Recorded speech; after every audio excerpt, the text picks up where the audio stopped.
ത്രിയേക ദൈവത്തിന് സ്തുതി. കർത്താവിൽ അനുഗ്രഹിക്കപ്പെട്ടവരെ, നമ്മുടെ കർത്താവിൻ്റെ പീഠാവാരത്തോട് ചേർന്ന് നാം ഏറ്റെടുക്കുന്ന ഒരു തീർത്ഥാടനമാണല്ലോ ഈ ആഴ്ചയിലെ നമ്മുടെ ധ്യാന ജീവിതം. ഓശാനയുടെ ആരവങ്ങളെല്ലാം കെട്ടടങ്ങി അടിമത്തത്തിൽ നിന്നുള്ള വിടുതലിൻ്റെ ഓർമ്മയ്ക്കായുള്ള പെസഹയ്ക്കു വേണ്ടി ഒരുങ്ങി ക്രൂശോളമുള്ള യാത്ര. തീർത്ഥാടനം അവിടെ നിർത്താതെ ക്രൂശ് മരണവും പുനരുത്ഥാനവും വരെ എത്തി നിൽക്കുന്ന തുടർ യാത്രയുടെ അനുഭവമാണ് നാം ആസ്വദിച്ചു കൊണ്ടിരിക്കുന്നത്.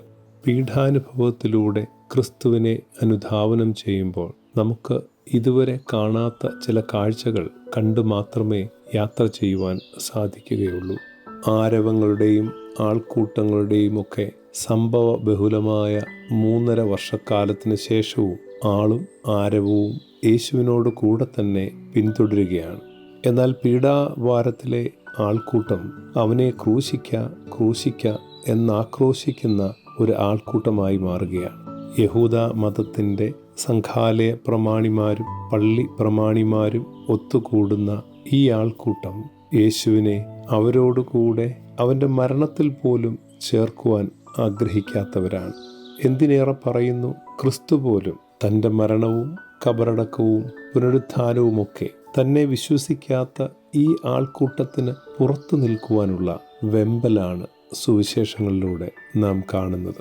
ഇസ്രയേലിൻ്റെ കാണാതെ പോയിട്ടുള്ള ആടുകളെ തിരഞ്ഞു വന്ന ഇടയനാണെങ്കിലും അവൻ ഇടപഴകിയത് മുഴുവൻ ആരാലും വേണ്ടാത്തവരും ചിതറിപ്പോയവരും അധ്വാനിക്കുന്നവരും ഭാരം ചുമക്കുന്നവരും സമൂഹത്തിൽ ഭ്രഷ്ട് കൽപ്പിച്ചവരും രോഗികളും വിധവമാരും അങ്ങനെ ഒരു ആൾക്കൂട്ടത്തിനോട് ചേർന്നായിരുന്നു എന്നുള്ളത് കൊണ്ട് തന്നെ തൻ്റെ മരണവും അവരോടൊപ്പമായിരിക്കണം എന്നത്രേ ഒരു പക്ഷേങ്കിൽ ദൈവിക പദ്ധതിയായി നാം കാണേണ്ടുന്നത് എന്നോർക്കാം.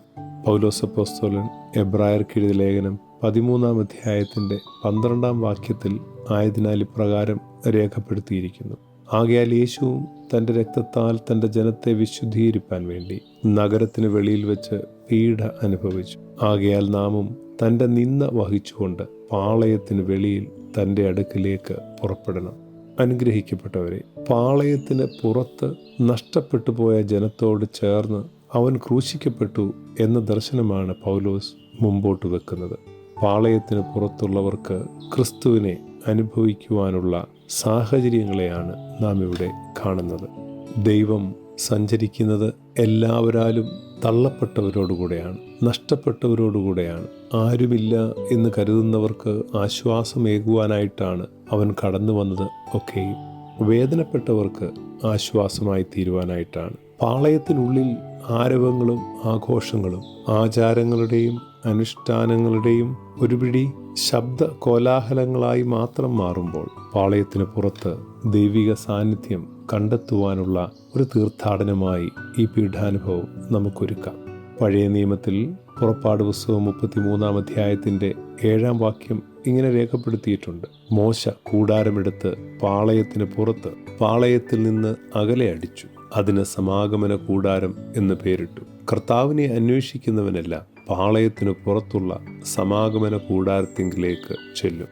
നാം ദൈവത്തോടൊപ്പം അനുധാവനം ചെയ്യുവാൻ, തീർത്ഥാടനം ചെയ്യുവാൻ ഈ പീഠാനുഭവവാരം ഒരുങ്ങുന്നുവെങ്കിൽ അത് പാളയത്തിന് പുറത്ത് ആരാലും അറിയപ്പെടാതെ, ആരാലും ശ്രദ്ധിക്കപ്പെടാതെ നഷ്ടപ്പെട്ട് പോയി എന്ന് കരുതുന്നവരോടുകൂടി, കരയുന്നവരോടുകൂടി, വേദനിക്കുന്നവരോടുകൂടി, ക്രൂശിൻ്റെ നുറുങ്ങലിൻ്റെ അനുഭവം ഇന്നും പേറി നടക്കുന്നവരോടുകൂടെ ക്രിസ്തുവിനെ അന്വേഷിക്കുവാനും അവനോടുകൂടെ പീഡകൾ സഹിക്കുവാനും ഉത്ഥിതനോടുകൂടി ചേർന്ന് യോഹന്നാൻ വെളിപ്പാടിൽ കാണുന്നത് പോലെ പുതിയ ആകാശവും പുതിയ ഭൂമിയും അനുഭവിക്കുന്നവരായി തീരുവാൻ ഈ പീഡാനുഭവ സമയം നമ്മളെ ദൈവം ഒരുക്കട്ടെ.